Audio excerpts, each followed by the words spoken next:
আসসালামু আলাইকুম। ঈদে বাড়িতে গিয়েছেন এরকম অনেকের কাছেই, আমার পরিচিত অনেক মানুষজনের কাছেও শুনলাম যে মোটরসাইকেলে পর্যন্ত তেল পাওয়া যাচ্ছে না। বিভিন্ন পাম্পগুলো বন্ধ। আমার নিজেরও আমার আমার ফ্যামিলির কাছে শুনলাম যে এরা ঈদে গাড়ি নিয়ে ঘুরতেও যেতে পারেনি। বিভিন্ন পাম্পে পাম্পে নাকি আপনার দড়ি দিয়ে তারপরে আপনার পাম্প বন্ধ করে রাখা হয়েছে বিভিন্ন জায়গায়। দু এক দিনের ভিতরে হয়তো পরিস্থিতি আরও ভয়ানক হতে পারে, হয়তো একেবারে তেল পাওয়াই যাবে না এরকম পরিস্থিতিও হওয়ার আশঙ্কা তৈরি হয়েছে। তো আমি জানি না আপনারা যারা ঈদে বাড়িতে গিয়েছেন তারা বলতে পারবেন আপনার এলাকার খবর। আমি যতটুকু শুনেছি যে তেলের প্রচণ্ড সংকট আছে এবং তেল পাম্পগুলো বেশিরভাগ বন্ধ, সেখানে কোনো তেল পাওয়া যাচ্ছে না একেবারেই।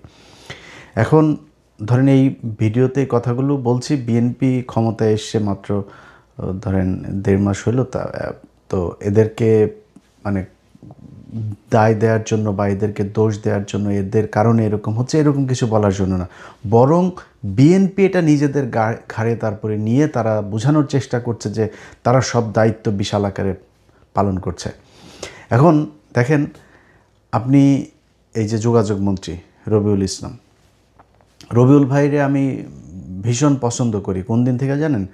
ওনার একটা টক শোতে আমার মনে আছে উনি সময় ইসলামের মুখের উপরে এইভাবে এই মাইক্রোফোন খুলে তারপরে উনি টক শো থেকে উঠে গিয়েছিলেন, সম্ভবত এই চ্যানেলের ওই প্রোগ্রামটাতেই বোধহয়, তো আমি ভুল হইতে পারি। যাক, ওই দিন থেকে ওনার আমি প্রচণ্ড ওনার ফ্যান আমি। কিন্তু এই ব্যক্তি মন্ত্রী হইলেন, হওয়ার পরে উনি এসেই চাঁদাবাজি নিয়ে বিশাল এক বয়ান দিলেন। চাঁদাবাজি সমঝোতার মাধ্যমে নিলে এটাকে সমঝোতা বলা হয়। ভাই, পৃথিবীর কোন চাঁদাটার সমঝোতার মাধ্যমে কে কারে 2 টাকা বেশি দিতে চায়? ভিক্ষা ছাড়া পৃথিবীতে কেউই কারোরে 2 টাকা বেশি দিতে চায় না, এটা সম্ভব না। এখন আপনি এটাকে নিয়ে তারপরে বলেন আপনি যে এটা নেবেন, এটা আমরাও জানি। আওয়ামী লীগ এতদিন ক্ষমতায় ছিল, আওয়ামী লীগের সময় নিত, আপনারা আগের বার সময় আপনাদের যারা শ্রমিক নেতা আছে, এই যে মির্জা আব্বাস সহ শিমুল বিশ্বাস, যারা যারা এই শ্রমিক এর সাথে আছে, তো এটা তো নতুন কিছু না। কিন্তু আপনার এটারে বলতে হবে কেন যে না ভাই এটা চাঁদা না, চাঁদা এটা নিলে এরকম হইলে চাঁদা, এরকম হইলে চাঁদা না, এটা বলে নিজের ঘাড়ে নিয়ে আসলেন। যোগাযোগ মন্ত্রী হয়েছেন আপনি 1.5 মাস হইল।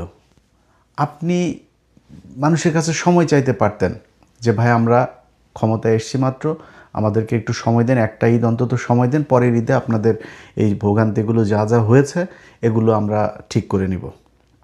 কিংবা ধরেন একটা বাস মালিক বা বাসের ড্রাইভার, কন্ট্রাক্টর, তারা বাসের ভাড়া বেশি নিচ্ছে। আচ্ছা, এটা কি এইবার প্রথম? এটা এর আগে নেয় নাই? বাংলাদেশে কবে, কোন দিন ঈদের মধ্যে ভাড়া কম নিয়েছে আমারে বলেন? কোনো দিনই কি ভাড়া এই বেশি ছাড়া কখনো কম ছিল বা সমান সমান ছিল? কখনোই ছিল না। আমার সেই ছোটোবেলা থেকে এই পর্যন্ত আমি কোনো দিন শুনি নাই যে ভাই 3 কোটি মানুষের কাছাকাছি এখন ঢাকা শহরে থাকে, তাদের এমনিতে নর্মালি বিভিন্ন সময়গুলোতে মানুষ যখন ঢাকার বাইরে যায় তখনই বাস ভর্তি থাকে। তো 3 কোটি মানুষের মধ্যে যদি 2 কোটি 1.5 কোটি মানুষও যদি যায় একসাথে ঢাকার বাইরে, এই 4-5 দিন একটা মানে এই সময়ের মধ্যে তারা গেলে এমনিতেই এই গণপরিবহনের সংকট হবে, ভাড়া বেড়ে যাবে, মানে যোগান কম হলে চাহিদা বাড়বে, খুবই স্বাভাবিক, এটা কোনো ব্যাপার না। মানুষ এটাতে যায়, এটাতে অভ্যস্ত মানুষ। খুব অতিরিক্ত হয়ে গেলে সেটা হয়তো অনেকের খারাপ লাগে। কিন্তু আপনি কি বললেন? কোথাও কোনো ভাড়া বেশি নিচ্ছে না, কোথাও কোথাও নাকি আরও টাকা দেওয়া দিচ্ছে, শাড়ি লুঙ্গি গামছা জাঙ্গিয়া টাঙ্গিয়া কিনে দিচ্ছে, এরকমও ফেসবুকে ট্রল হচ্ছে। কেন ভাই, আপনার দরকার কি ছিল যে আপনার ঘাড়ে নিয়ে তারপরে এই মালিক পক্ষের এই বাসের কন্ট্রাক্টর ড্রাইভার তাদের এই দায়টাও আপনি আপনার ঘাড়ে নেওয়ার দরকার কি? আপনি ভাই পারবেন না সেটাও আমরা জানি, আপনি হয়তো করবেনও না সেটাও জানি, বাট আপনি অন্তত বলতে তো পারতেন যে কঠোর ব্যবস্থা নেওয়া হবে যদি কেউ, এটাই তো বলে আসছে।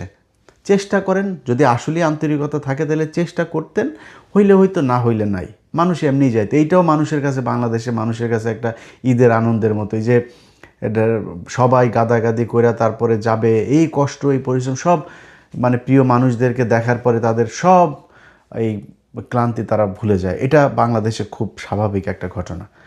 এইটারও আপনারা ঘাড়ে নিয়ে আসলেন।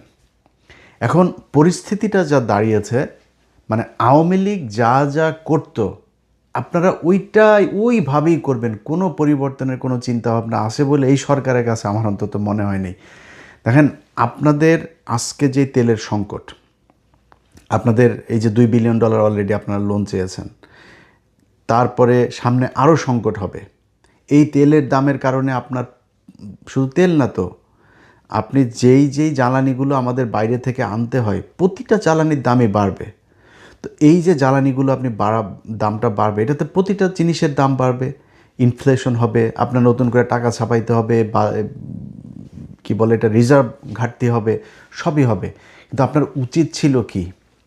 আপনার উচিত ছিল এই সরকারে আসার পরপরই, প্রতিটা মিডিয়া তো আপনাদের নিয়ন্ত্রণে আছে, এটা আমরা 12 তারিখের নির্বাচনেই দেখেছি যে আপনাদের চুরি করার সাথে কিভাবে মিডিয়াগুলো আপনাদের তাল মিলিয়েছে। তো এটা নিয়ে খুব বেশি ক্ষোভ নাই, কারণ জামাত ইসলামেরই ক্ষোভ নেই, আমাদের ক্ষোভ থেকে কী হবে? তারা নিজেরাই চায় আপনাদেরকে সুযোগ দিতে, আপনারা দেশ চালান। আওয়ামী লীগ ইন্ডিয়ার ব্যাপারে সাবধান থেকে চালান। জামাতের কোনো সমস্যা নেই, আমাদেরও কোনো সমস্যা নেই, একদম কোনো সমস্যা নেই, বিশ্বাস করেন। তো আসার পরপর মিডিয়াগুলোকে দিয়ে আপনাদের উচিত ছিল, এই যে গেল 15 বছরে সেই যে ইনডেমনিটি করে, তারপরে ওই যে পাওয়ার প্ল্যান্টগুলো তৈরি করে এই বিদ্যুৎ খাতের যে লুটপাট, এই সাবসিডির নামে তাদের যেই লুটপাটগুলো আওয়ামী লীগের লোকজন করেছে, কত টাকা করেছে, কত $1 বিলিয়ন আপনার পাচার হয়েছে, কত $1 বিলিয়ন এইখানে তাদেরকে ঘাটতি দেওয়া হয়েছে, এই কি বলে সাবসিডি দেওয়া হয়েছে। এই লুটপাটের এইটা কি আমাদের কত টাকা এখন এই মুহূর্তে বৈদেশিক ঋণ আছে, কত টাকা অভ্যন্তরীণ ঋণ আছে, কত টাকা প্রতি বছরে শেখ হাসিনা ছাপাইতো, ইনফ্লেশন কী ছিল আমাদের, এই আপনার কাদেরকে কত টাকা প্রতি মাসে আমাদের দেওয়া লাগে, ঋণ দেওয়া লাগে, তো মানে সুদ দেওয়া লাগে, এই জিনিসগুলো সব মানুষকে জানানো দরকার ছিল। এখন আপনারা সেগুলো না জানায় আপনারা শুরু করেছেন কোত্থেকে? মনে হয়েছে যে একটা সাধারণ একটা সরকার ছিল, সেই সরকার থেকে আপনারা নির্বাচনের মাধ্যমে আপনারা একটা রাষ্ট্র গঠন করেছেন, কোনো অভিযোগ নাই দেশে কারোর। আরে ভাই, আপনি যত কিছুই বুঝান, এখন এই মুহূর্তে একটা মানুষকে, বাংলাদেশের মানুষকে মনে করেন 15 বছর পরে কেউ যদি দেশে যায় থাকে, বা 10 বছর পরে দেশে যায় থাকে, তারা যদি আপনি ঢাকা থেকে বাসে করে, একটা গাড়িতে করে যদি ছেড়ে দেন, সে যদি বরিশালে যায়, সে দেখবে খালি উন্নয়ন আর উন্নয়ন। 15 বছর কম সময় না তো। এই যে 15 বছর একটা সরকার ক্ষমতায় থাকলো, শুধু মানুষকে যদি আপনি এইটা দেখান যে আমার ওরে বাবা এই রাস্তা হয়েছে, বাংলাদেশেও ছিল না কিছু, এই রাস্তা হয়েছে, ওই রাস্তা হয়েছে, হ্যাঁ হয়েছে তো। 15 বছরে একটা দেশ সিঙ্গাপুর হয়, 15 দেশে একটা দেশ মালয়েশিয়া হয়, 15 দেশে একটা দেশ জর্জিয়া হয়। ওইসব দেশে যায়া দেখেন, এটা কিন্তু মানে শয়ে বছর, আমেরিকার মতো দেশ এরকম হইতে কিন্তু তারা খুব বিশাল সময় নেয় নাই। অতএব 15 বছরে যদি নাকি এই দেশের মানুষ যে পরিমাণে কর্মঠ, যে পরিমাণে মানুষ বউ বাচ্চা বাবা মা দেশ বাড়ি ঘর সব থুয়া বিদেশে গিয়ে পড়ে থাকে, এই যে মানুষের যে স্যাক্রিফাইস, তারা যে পরিমাণে এই ঈদের মধ্যেই কয়েক $1 বিলিয়ন গেল আপনার কি বলে রেমিটেন্স। এই দেশ কেন গরিব থাকবে? এই দেশের প্রতি ইঞ্চি মাটিতে আপনার উর্বর, এরা সব ধান গম 12 মাস আপনার ফসল উৎপাদন হয়, তারা কেন না খেয়ে থাকবে? তাদের কেন সমস্যা হবে? কোনো সমস্যা হওয়ার কথা না। সমস্যা যা হয় সেটা আপনাদের মতো রাজনীতিবিদরা যারা দেশ চালান তাদের কারণে হয়। এখন এই জিনিসগুলো তো জানানো দরকার ছিল যে 15 বছর ধরে যে তারা দেশটা চালাইলো, এই 15 বছরে তারা বাপের টাকা দিয়া রাস্তা করছে। ধরেন ঢাকা মাওয়া রাস্তাটার কথাই যদি বলি, ওদিকে ওই যে হাট কুমরোল না কি একটা আছে সিরাজগঞ্জের ওইদিকে, তারপরে যে ঢাকা চিটাগাং আপনার 4 লেনের বিভিন্ন জায়গায় যে রাস্তাঘাটগুলো হলো, পদ্মা সেতু হয়েছে, ওর বাপের টাকা দিয়ে করে নাই তো। আপনার জানানো উচিত ছিল মানুষকে যে 1 কিলোমিটার রাস্তা তৈরি করতে তারা কত টাকা লুটপাট করেছে, 15 বছরে কত লাখ কোটি টাকা তারপরে তারা বিদেশ থেকে লোন করেছে, সেই লোন এখন আপনারা শোধ করতে কত টাকা লোন রেখে গিয়েছে। এই জিনিসগুলি সব জানার দরকার ছিল। না জানায়া আপনি এমন একটা ভাব ধরেছেন আপনি 15 দিনের মধ্যেই দেশে সব সমস্যার সমাধান, আর কোনো জায়গায় কোনো সমস্যা হচ্ছেও না, হবেও না, সব দিয়ে দিবেন জনগণের। এখন জনগণের আপনি ঘোষণাটা মানে সান্ত্বনাটা কি দিবেন? জনগণরা আপনি বুঝাইলেন ঈদের আগে তেলের কোনো সমস্যা নাই, এখনও নিউজ হয় প্রতিদিন কয়েক জাহাজ করে তারপরে তেল সব আসতেছে বাংলাদেশ। সারা দুনিয়ার যদি সব জায়গায় সংকট হয় তাও দেশে কোনো সংকট হবে না। মন্ত্রীরা এগুলো বলছে, আপনি এটা বলার দরকার কি? আমরা দেখতেছি না যে যুদ্ধ হচ্ছে? তা আমরা, আপনি আপনি নিজের সামনে তো আছে, আরে শেখ হাসিনা ইউক্রেন আর রাশিয়ার যুদ্ধ, ওই কথা বলতে গেলে মুখস্থ একটা বক্তব্য শিখেছিল। ইউক্রেন রাশিয়া মুক্ত এই যুদ্ধ, তারপরে এই যে কোভিড মহামারী, এই এই 3-4টা কথা প্রতি বক্তব্যে বলতো, যেখানেই সমস্যা সেখানে ওইটারে দিত। আপনার তো জেনুইন হাসিনার মতো 4-5 বছর ধরে না, তো আপনার মাত্র এখনও যুদ্ধ চলছে, ওইটাকে আপনি বলতে পারতেন যে এখানে যুদ্ধ হচ্ছে ভাই, আমাদের এই সমস্যা, মানুষ বুঝতো তো। আপনারা তো বেশি দিন হয়নি ক্ষমতায় এসছেন, না কোনো সমস্যা নাই, তেল সবাই পেয়ে যাবে, সবাইকে তেল দেওয়া, পাম্পই বন্ধ হয়ে গিয়েছে অনেক জায়গায়। আপনি যে আমি যদি মিথ্যা কথা বলে থাকি, আপনারা যারা দেশে আছেন আপনারাই বলেন। আপনারা গ্রামে গিয়েছেন, আপনার মোটর সাইকেলে তেল নিতে পারেন কিনা বলেন। তো এগুলো হচ্ছে, কিন্তু সব দায় আপনি ঘাড়ে নিলেন। এসব বাদ দিয়া বিএনপিকে বলবো, দেখেন তারেক রহমান, আপনার সাথে আমাদের কোনো শত্রুতা নেই। আপনি এখন বিএনপির প্রধান, আপনি দেশের প্রধান, আপনি দেশ চালাবেন। আমাদের ভাই আওয়ামী লীগের নিয়ে, ইন্ডিয়ারে নিয়ে যেই সমস্যা ছিল, সেই সমস্যা হাসিনার দেশে নাই।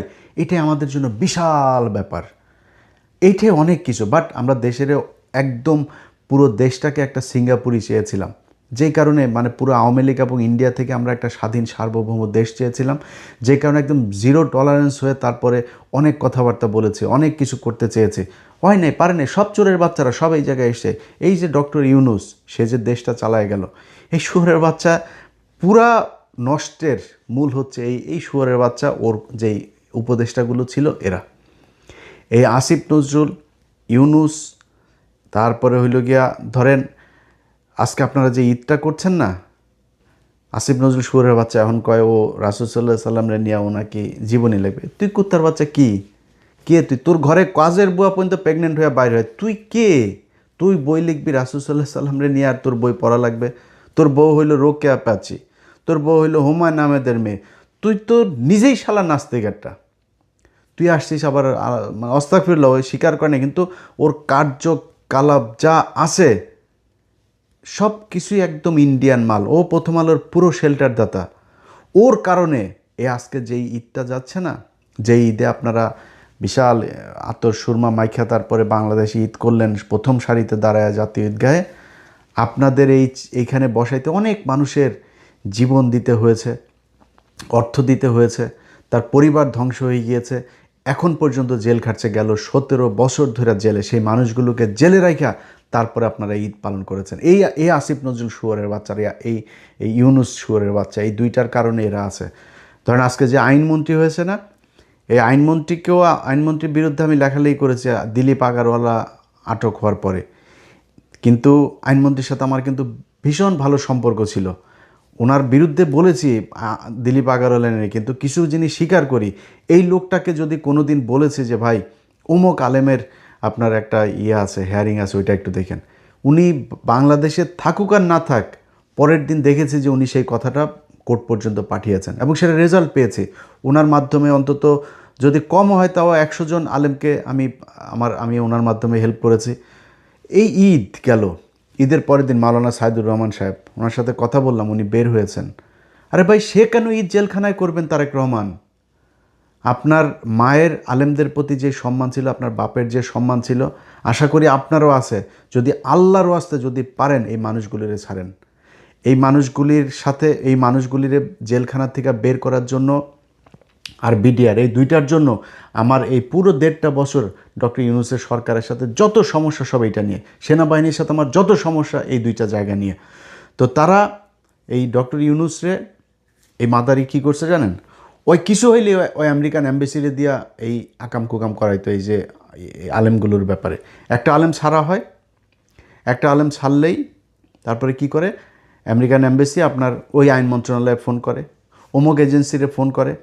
এই যে আইজি প্রিজনরে, মানে আমি তো সেনাবাহিনীর বিরুদ্ধে কথা বলেছি, অনেক প্রশাসনের অনেকের বিরুদ্ধে কথা বলছি, কিন্তু ভাই সত্যি কথা বলি, সেনাবাহিনীর একজন ডিজিএফআর একজন অফিসারের যদি বলছে যে ভাই আপনাদের এই ডিজিএফআর ক্লিয়ারেন্স পাওয়া যাচ্ছে না বলে ওনাকে আপনার জামিননামা যাওয়ার পরেও, আদেশ যাওয়ার পরেও জেলখানা থেকে ছাড়ছে না, কারা কর্তৃপক্ষের কাউরে যদি বলছে যে ভাই এটা ছাড়া যাচ্ছে, ভাই 10 মিনিটের মধ্যে ছাড়তেছি, একজনকেও আমি দেখিনি। এই যে শফিউর রহমান ফারাবি, এর জন্য ভাই কত মানে ঘন্টা যে আমার ব্যয় করা লেগেছে, এরে ফোন করা, ওরে ফোন করা, ওরে করা, ছেড়েছে। কিন্তু সমস্যা কোন জায়গায় জানেন? সমস্যা হইলো আমেরিকান এম্বাসিতে। ওইখান থেকে আপনার দেয়, ওরে ছাড়লেন কেন, এরে ছাড়লেন কেন, ওনারা করে। এখন এই শয়তানির মূল কিন্তু হলো আসিফ নজরুল আর ইউনুস। এরা ওদেরকে এগুলি পাঠায় যে এই যে এরে ছাড়া দিচ্ছে, এরে ছেড়ে দিচ্ছে। ওই যে প্রথম আলো এদের করে, এরা ছাড়া পাইলে তো প্রথম আলোর সময়, কারণ প্রথম আলো, ডেইলি স্টার, এরাই তো এদেরকে মিথ্যা নাটক সাজায় জেলে পাঠিয়েছে। ওরা বের হইতে দিবে না। ডক্টর ইউনুস যদি আমেরিকান এম্বাসিকে খালি ডাক দিয়া বলতো যে ভাই দেখো, তুমি যে বিষয়টা তোমাকে জানানো হয়েছে এদের ব্যাপারে, এই ঘটনাগুলো সত্যি না, আমাদের দেশে এইভাবে এইভাবে জঙ্গি নাটক সাজানো হইতো, এই দেখো এইভাবে সাজায় তারপরে তারা তাদেরকে জেলখানায় ঢুকিয়েছে। যদি তারা আসলেই জঙ্গি হইতো, দেখো হাসিনা আজকে নাই, হাসিনার পুলিশ এখন জঙ্গি নাটকও সাজায় না, জঙ্গি ধরাও পড়ে না আমার দেশে, তাহলে সেই জঙ্গিরা এখন হামলা চালায় না কেন? প্রতিদিনই নাকি এখানে হামলা চালাইতো, ওইখানে হামলা চালানোর সময় এরা আটক করা হইলো, তো এখন চালায় না কেন? আমেরিকান এম্বাসি, ইউরোপিয়ান ইউনিয়ন, যত দেশ আছে পশ্চিমা, যারা যারা এগুলোতে ঝামেলা করে, এদেরকে বুঝাইতে ডক্টর ইউনুসের 2 মিনিট সময় লাগতো। শুয়োরের বাচ্চা বোঝায় নাই। শুয়োরের বাচ্চা করছে কি, ওর ওই ম্যান পাওয়ার ব্যবসারও ওই লাইসেন্স নিছে। আরও আকাম কুকাম যেগুলো করছে, এগুলো তো আপনারা এখন পত্রপত্রিকায় দেখছেন, এগুলো সে করেছে। কিন্তু এই দেশের আলেমগুলোর এসে ছেড়ে যেতে পারে নাই, এই দেশের বিডিআরগুলোর এসে ছেড়ে যেতে পারে নাই। আসিফ নজরুল, ডক্টর ইউনুস, সারা জীবন আল্লাহর কাছে এটার জবাব দেওয়া যাইতে হবে। আমি বিশ্বাস করি তোরা যেখানে যাবি সেখানে অপমানিত হবি, লাঞ্ছিত হবি, জুতা খাবি, বাংলাদেশের মানুষের সামনে তোরা আসতে পারবি না। যেখানে যাবে ওইখানেই অপমানিত হবে, ওইখানেই তোরা কোনো না কোনোভাবে অপমানিত হবে। কদাচিৎ 2-1 জায়গার থেকে ভালোভাবে বের হইতে পারবি। তোদের এই গেল 1.5 বছর যত অনিয়ম, যত ব্যর্থতা, জুলাই সনদ নিয়ে এখন তারা পারাপারি করে। আরে বেটা, তোরা যাওয়ার আগে করে দিয়ে যাস নাই কেন? তোরা করার পরপর তোদের তো উচিত ছিল দিন রাত না খায়া তারপরে জুলাই সনদে 3 মাসের মধ্যে শেষ করে। তোদের পিছনে বাংলাদেশে আমি নিজে ভিডিও বানিয়েছি, ডক্টর ইউনুসকে 20 বছর চাই, 100 বছর, যতদিন ইচ্ছা, এগুলো আমি বলেছি আমার ভিডিওতে। তোদের উপরে এই বিশ্বাস আমরা করেছিলাম, কিন্তু তোরা সেই বিশ্বাসের মর্যাদা না রাখা নিজেদের পকেট ভরেছিস, ইন্ডিয়ার হয়ে কাজ করেছিস, প্রথম আলোর হয়ে কাজ করেছিস, এটা তোরা করেছিস। তোদের এই লাঞ্ছনা সারা জীবন পেয়ে যেতে হবে। তো যাই হোক, এগুলো তারেক রহমান, আপনার কাছে অনুরোধ থাকবে, একটা ঈদ তো গেল আপনার, সামনে আরেকটা ঈদ, ওই ঈদের আগে পিলখানার হত্যাকাণ্ড নিয়ে যারা আসল ক্রিমিনাল সেনাবাহিনীর অফিসারদেরকে ধরেন, তারপরে যেই ইয়েটা হয়েছে, ওই স্বাধীন তদন্ত কমিশনের যে রিপোর্টটা হয়েছে, ওই রিপোর্টের অনুযায়ী কাজ করেন, সব পেয়ে যাবেন, সব কিছু পেয়ে যাবেন, সেখানে আছে। তো এই মানুষগুলোরে ছেড়ে দিয়েন। আর আরেকটা জিনিস হয়েছে যে ভাই, সব কিছু নিজের ঘাড়ে নিতে যায় না। নিজের ঘাড়ে নিতে গেলে এইরকম মানুষরে, সে আওয়ামী লীগের মতো বলবেন একটা মানুষ বিশ্বাস করবে না, কোনো কথাই বিশ্বাস করবে না। এই যে এখন বলছেন দেশে জ্বালানির কোনো সংকট নাই, এই নেই ওই নেই, মানুষ পাম্পে গেলে তেল পায় না, এটাই বাস্তবতা। তো এই জিনিসগুলোই বলার জন্য আজকের ভিডিওতে এসেছিলাম, এবং সবাইকে ঈদ মোবারক, আল্লাহ হাফেজ।